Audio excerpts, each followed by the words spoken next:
I'm Alan Meban, and here as part of Imagine Belfast Festival of Ideas and Politics in 2020, I'm talking to Nicky Larkin. Nicky, you're the director and producer of a documentary about an opera. The opera was Abomination, a DUP opera. So tell us a little bit about the context of what the opera was about first, and then how you came to think that this would be a good subject for another documentary. Yeah.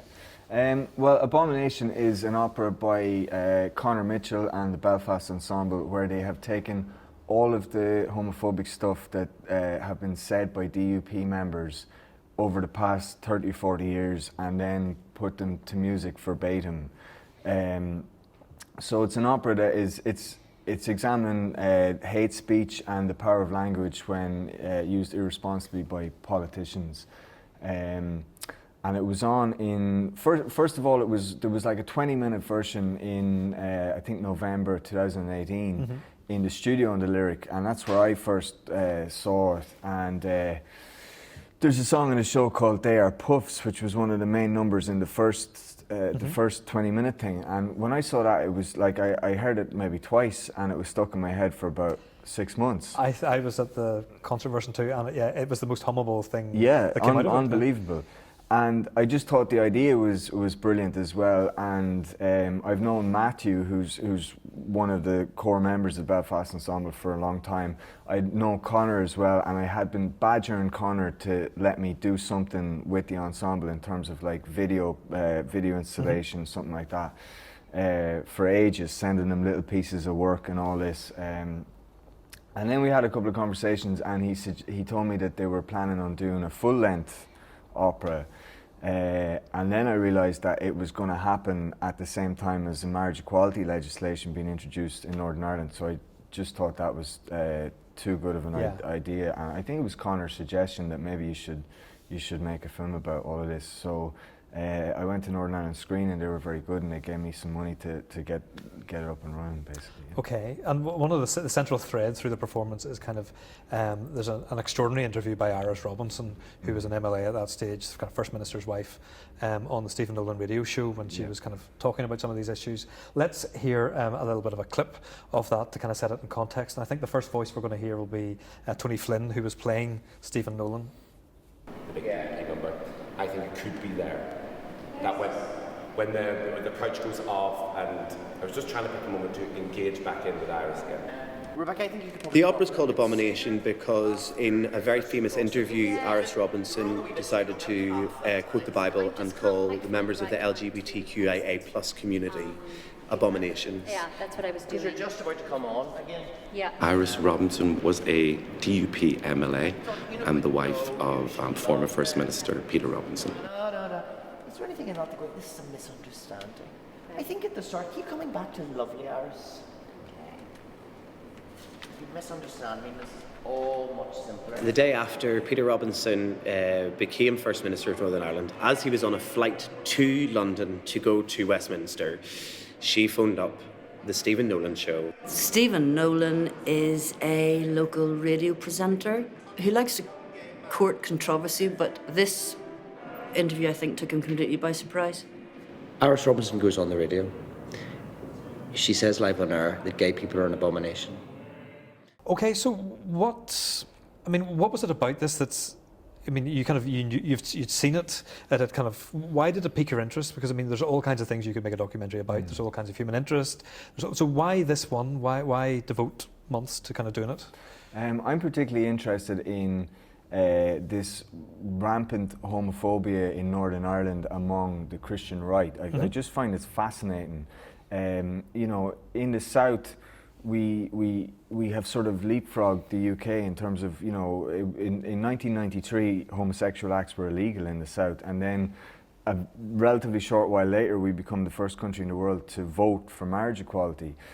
And in Northern Ireland, obviously recently things have changed, but it seemed to have been just going backwards almost. And I just find this fascinating because, you know, it's not even in the top 10 in the Bible. You know, you'd think if this was such a big issue, you know, you know, getting jealous over cattle is in there, but the DUP aren't fascinated with that. So I just have always been interested with why are they so obsessed with homosexuality, and then just such a historic moment of this long campaign to get marriage equality and abortion rights introduced, and then it's all happening at the same time. It was, and that wasn't planned, you know. It was just complete good fortune that it all kind of coincided. So it was too good to not make a film about it. You spent quite a lot of time as they were rehearsing, and we'll kind of look at that in a minute. But there's quite a big cast this time. The concert version was kind of cut down, but it's a big cast. There's a bit of an orchestra. There's lots of music, quite difficult music to kind of learn and things. You spent a lot of time. How did you, for a documentary, you have to kind of choose your characters. You can't really follow everybody. Yeah. Did you start off with all kinds of people and then kind of narrow it down, or was it pretty obvious who some of the key people who would be able to tell the story on screen were? How do you do that as a director? How do you? Well, I just wanted to pick the four main interviewees in the film are the four core members of the Belfast Ensemble. So there's Connor, Tony, Abigail and Matt. In terms of structuring the film, I really wanted to use They Are Puffs as the sort of the through line, because we see that in rehearsals, and then that's the one bit that we see in the full show at the end of the film. Because I just thought that is the takeaway. That's the thing that, as it was stuck in my head, I just thought that's, if people see this film at a festival or wherever, they'll leave with this tune in their head. So that's how I kind of structured it in terms of like the one piece. Obviously there's other bits of music in the film, but that's the one that we're going to hear the whole way through. And did those turn out to be very good characters to talk to, and they had a lot to say? I mean, were they easy to interview? Were they happy with kind of the fly-in-the-wall nature of I mean, they're all good talkers. They're actors, you know, so they like being, it's easy interviewing actors because they're quite comfortable in front of a camera. But you're an extra part of a rehearsal process that they're not used to. They're not used to people running around with a camera. And yeah, well, I mean, we weren't there all the time. We kind of dipped in and dipped out at different points of their process. So they were very good. They were very accommodating to take the time to sit down with us and do multiple interviews in some cases. We're going to look at another clip that'll kind of explain a little bit about the DUP, and we'll hear from Tom, the musical director, as he starts to unpack what he didn't know about the party and then discovered. Are we Northern Irishing it up, or are we keeping it clean? It feels like it should be as Belfast as possible. So my name's Tom, and I'm the conductor of Abomination. And they are. I mean, I had not even heard of the DUP until the Tory Pact. They are poofs. Yeah. So get the R in. They I had no notion of who they were before that. I was like, who is this DUP? The DUP are a party that, when I was growing up, were on the fringes of society. They were ran by a man called the Reverend Ian Paisley, who was someone that was a spitting image puppet with a Bible in his hand that was shouting fire and brimstone. They are now, the DUP, the main political force in Northern Ireland politics. So to me, the DUP are still the people that during the signing of the Good Friday Agreement were on the gates saying, we will not sign this. They're still the followers of that spitting image puppet. They're still the person shouting Ulster says no at the front of City Hall. I have a deep-grained negative image of the DUP that in my adulthood I have tried to turn around and say, look, we're all products of this peace process. We have to change how we think about Sinn Féin and the DUP. But I'll say this, I never in a million years imagined that they would be the driving negotiators for the country that I now live in. One must assume that they do reflect how unionists feel simply because of their voting power. I don't know. A lot of working class prods I know don't understand them, don't understand their morals, their reasoning, their paranoia. Their paranoia.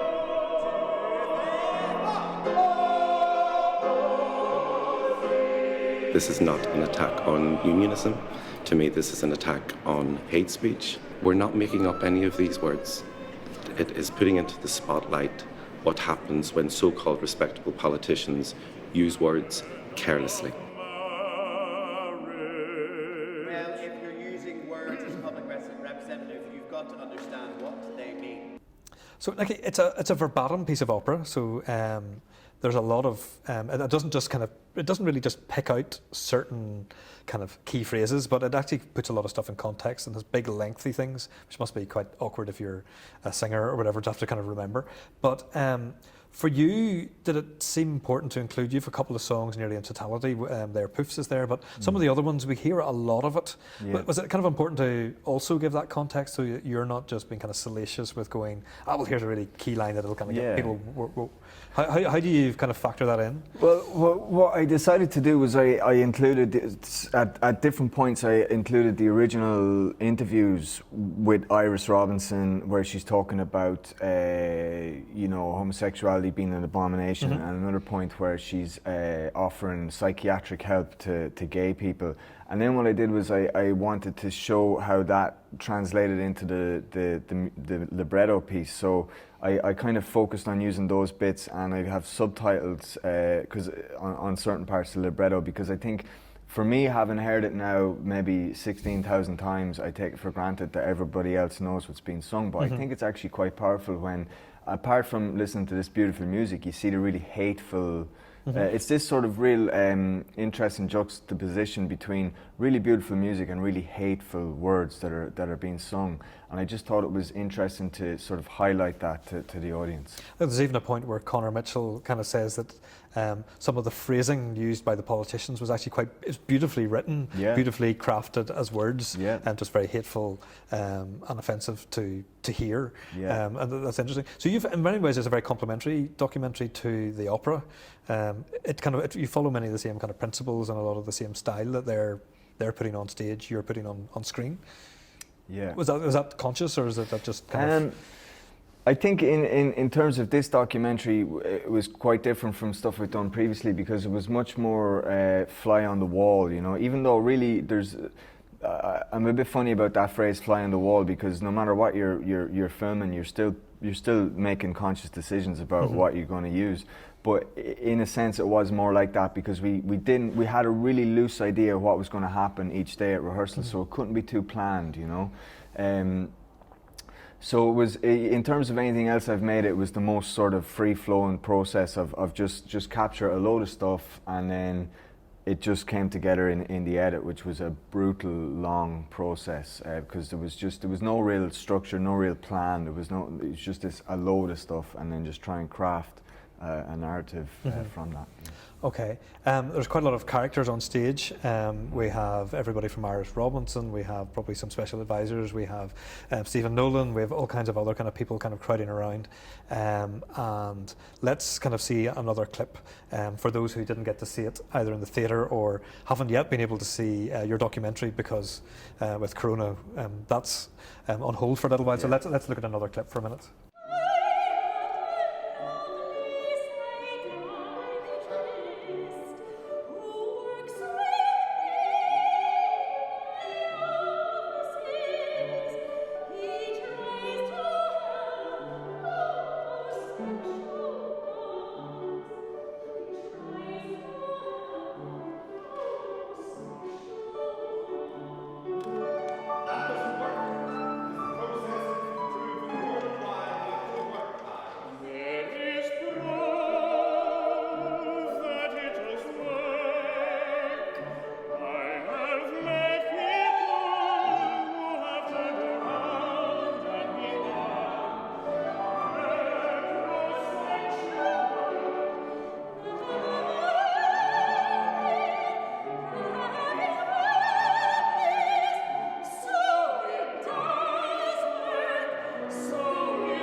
So, Nicky, what are some of the challenges in filming this kind of thing? Because whether or not it's fly on the wall or behind the scenes, you're kind of popping in and out of a kind of quite of a long and quite frantic, and in some ways we see it's quite a difficult rehearsal.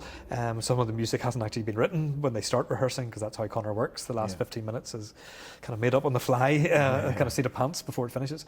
So what were some of the kind of challenges in doing that?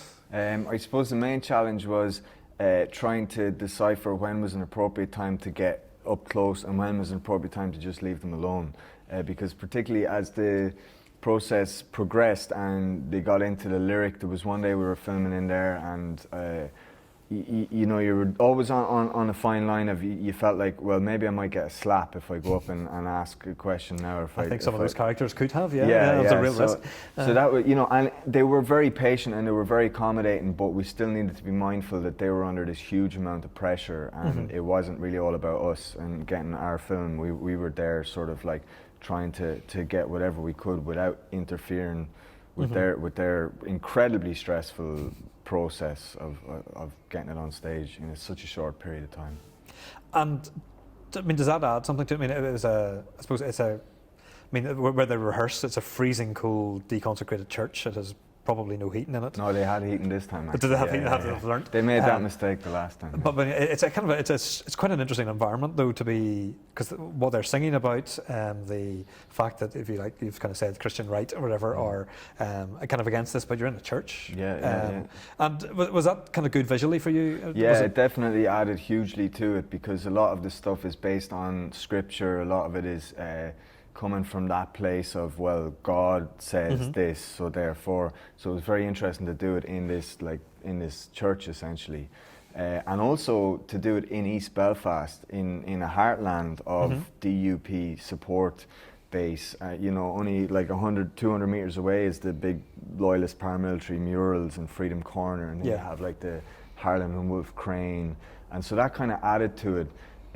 Even the fact that we weren't allowed to show the outside of the church, because it was all quite a hush-hush operation what they were doing in there. So that added kind of to the drama of it all, really. Yeah, I mean, it's a building that I've seen. I've seen kind of beautiful music from bands in it. It's got really good acoustics for kind of guitar stuff. But I've also seen pretty unexpectedly raunchy dance in it as well, which kind of takes the eyelids off you. Our sound recordist Terry Grew would really argue with you about the good acoustics. He had it's a nightmare of a place to actually record. Yeah, voices, I'm sure, it couldn't be good. But it's something, it's powerful with that, but it's also, I just find it, kind of looking at it on screen again, it was very picturesque. Yeah. And if it had been in any other hall, it would have been a very different show. It really kind of adds something to the whole thought of it. And it's worth mentioning our brilliant director of photography, Jenny, who also shot my previous Becoming Cherry, and she gives such a brilliant look to it all. Yeah. Did it surprise you when you, Becoming Cherry, looked at kind of Matthew Cavan and Cherry on top and things? So as a drag artist and what that's like, and I guess his story is living with HIV and so on. Yeah. Did you learn more about him as you kind of went back and realised, well, he's also a singer, he's also a talented actor? Yeah. In what's kind of quite a traditional, it's opera. It's not as flamboyant as Pride or some of the clubs. Well, yeah, that's the thing about Matthew is, and particularly Cherry on top, is that's the difference between Cherry and other drag acts, in that Cherry sings. You know, it's not like miming, and Matthew has an incredible voice, and he's an incredible actor as well. So I think. You know, obviously Becoming Cherry was about that one issue, but there's a lot more to Matt than that one issue, you know. As a document, we're in a funny position that Abomination, it kind of sold out 4 or 5 shows last year as part of Outburst. Your documentary will hopefully, when cinemas open, be able to be seen by some people. Are you going to take it around festivals, or what's your hope for actually getting it out? Well, I would like to have a good festival run with it, and maybe find a home for it then, either streaming or maybe broadcast. But I have no idea what that looks like at the minute. You know, the whole world has come to a standstill at the moment. So I mean, even all the film festivals are being cancelled for this summer. So. I think we just have to take a deep breath and wait for a few months. You know? As you were making it, it's about 45 minutes long, so it's kind of it's longer than a short, but it's not as long as a feature. Yeah. Did you always think it would be about that length, or no, why? Because it feels quite short in some ways, and yet it's kind of perfectly formed and it tells its story. But why not longer? Why not shorter? Or why I really didn't have a plan starting out as how long it would be. In fact, I thought it would be a lot shorter, but there's there's too many different storylines in there. You couldn't get Connor to shut up. You're being very polite. Yeah. There's a lot of really important storylines that I had to take out and put back in, and shown it to people, and they said, no, put that back in or take this out, and so it wasn't I didn't ever set out to say it has to be 44 minutes or whatever. I thought it would be less than a half an hour. Maybe it should be less than a half an hour, but I didn't let the time dictate. Mm-hmm. I just told the story and then see how long it is. Okay, you've mentioned They Are Poofs. It's definitely the most hummable song that I think everybody who went to see the concert version came out, because it happened near the end, and it's just the music, the way it works. But let's kind of take a bit of a listen to that as we see it in the 2019 rehearsals, I think. There's a song on the show called They Are Poofs, which is kind of Rossini parody pastiche, and it's taken from an infamous quote by Sammy Wilson, who is currently spokesperson for Brexit with the DUP, where he was asked for the use of City Hall by Gay Pride, and he said, "They're poofs. I don't care if they're ratepayers, they're perverts." But I thought it was beautifully eloquent as a sentence in its succinctness. He doesn't go into the normal rhetoric of, I disagree with this way of life, this is an abominable practice. He just goes, they're poofs. I go, well, fair enough. Okay, so let's muse on that. They are poofs. I don't care if they are poofs. They are poofs. I don't care if they are poofs. They are poofs. I don't care if they are ratepayers. They are poofs. I don't care. They are poofs. I don't care. They are poofs. I don't care. They are poofs. I don't care. I don't care if they are ratepayers. They are poofs. I don't care if they are ratepayers.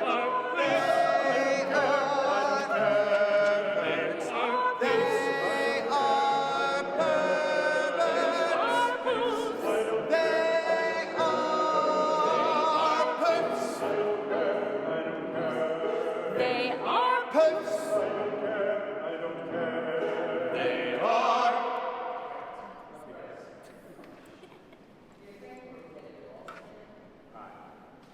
My name is Matthew Cavan, and I am a member of the Belfast Ensemble.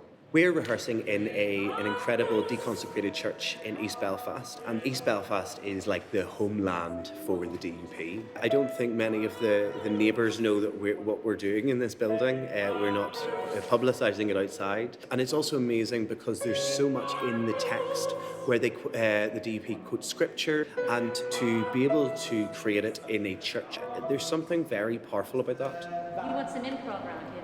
Yes, definitely. Yeah. Are we Northern Irishing it up, or are we keeping it clean? It feels like it should be as Belfast as possible. So my name's Tom, and I'm the conductor of Abomination. And they are. I mean, I had not even heard of the DUP until the Tory pact. They are poofs. So get the R in. They I had no notion of who they were before that. I was like, who is this DUP? That's it's an original quote. It's the whole show. All the words in the show are from politicians over the years, over 30, 40 years, as they've said stuff.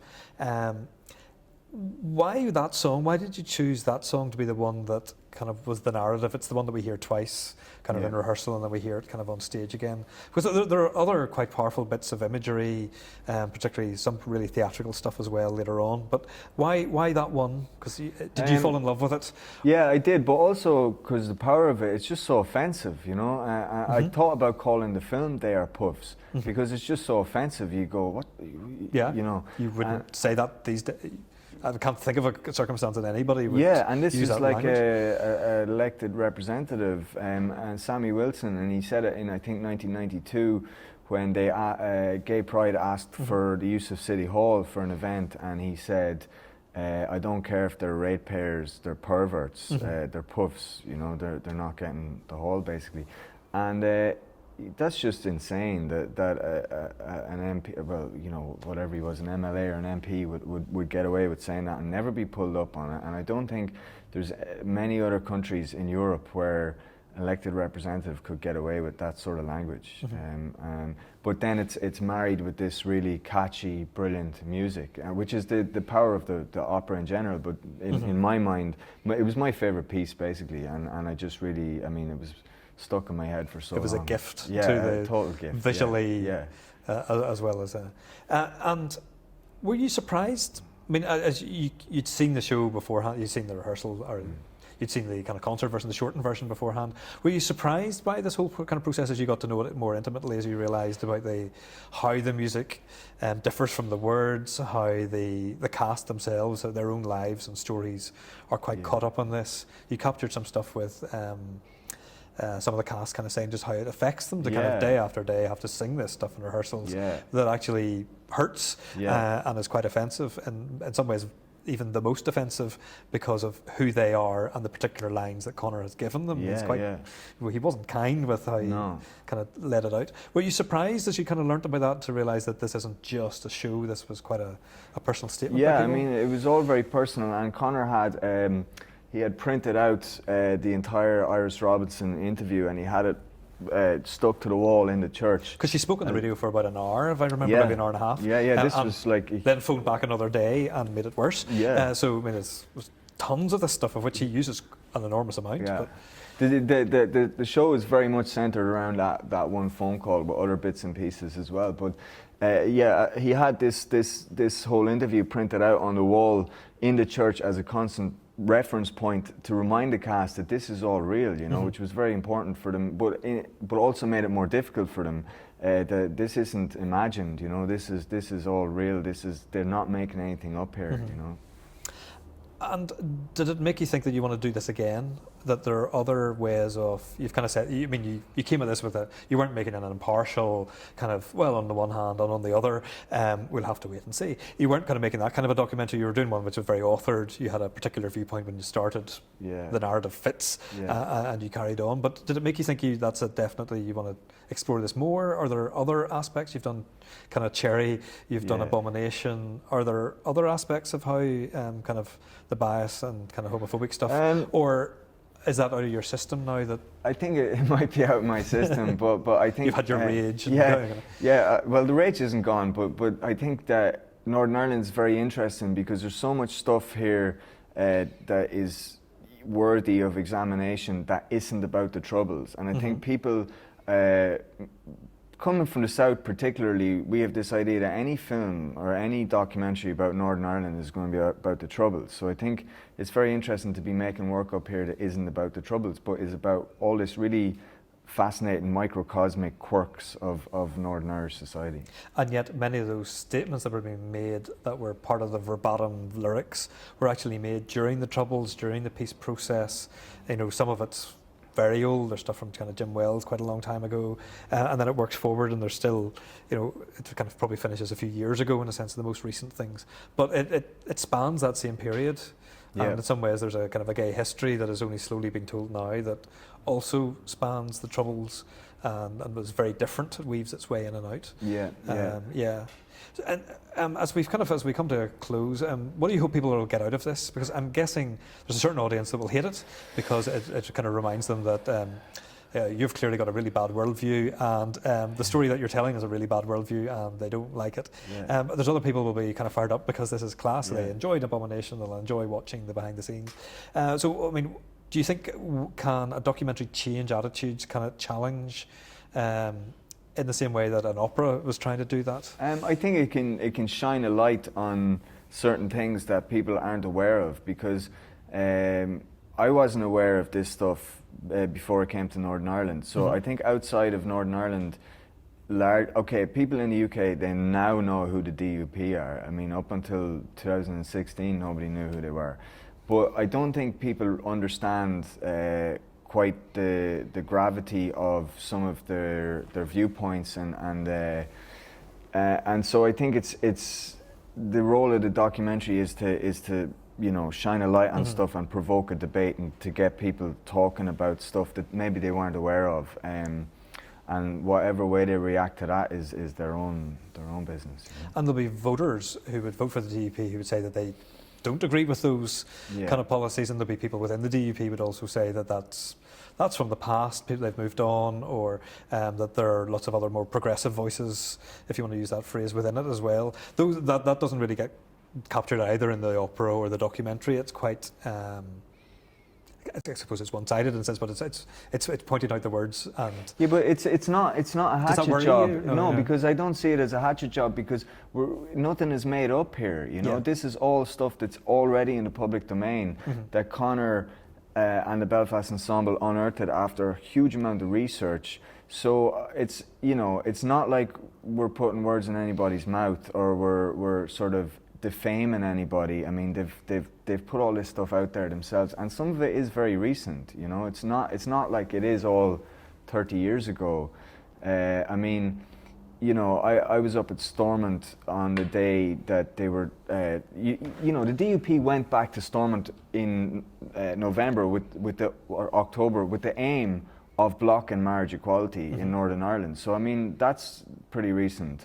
They hadn't been in work for 3 years, but the idea of two fellas or two women getting married horrified them so much that they made this show of going up. And so, I don't think you can really say that there's major progressive elements in there if this is still their stance, I guess kind of finally, as you've been travelling with Belfast Ensemble and the kind of incredibly high quality work that they do, if you weren't a filmmaker and you were a musician or an actor or whatever, is there a position in their company that you think, I want to be that person? I want to be the one with a big orange wig. I want to be Matty, kind of doing that. Or are there bits of it you kind of went, I could fall in love with theatre and I want to be in there? I think I would identify a lot more with Conor Mitchell's role than with the performer's role. So you want to be directing and pulling the strings, the puppet master. Yeah. I just think they're doing incredibly vital work, and very in a time when a lot of the theatre in Northern Ireland is sort of playing, and in the world is playing it very safe, because I think as a reaction to all this horrible stuff that's happening, they're kind of playing the role of a comforter. But as Conor says, that's not the role that theatre should be playing. That now more than ever, theatre should be political and asking questions, and that's its function at the moment. So I think the Belfast Ensemble are doing an incredible job in that respect. Well, Nicky Larkin, good luck with getting screenings and Abomination, the documentary, kind of shown. And thank you very much for talking to us today. We're very safe and distant. Yeah. Thank you. Are you a fan of the Imagine Festival? I absolutely love the Imagine Festival, yeah. I'm very disappointed with this whole selfish coronavirus business. And is that just because the Imagine Festival appears to be getting packed up behind us? Don't mind you, you're just kind of... No, we've got some other people are coming on to be filmed. Oh, well, but we've got more things to say, Pete. I mean, we're just kind of still going. It's a bit like it's a symbol that everything's probably the lights will go out soon as well, and you'll fall be down on our heads. Yes.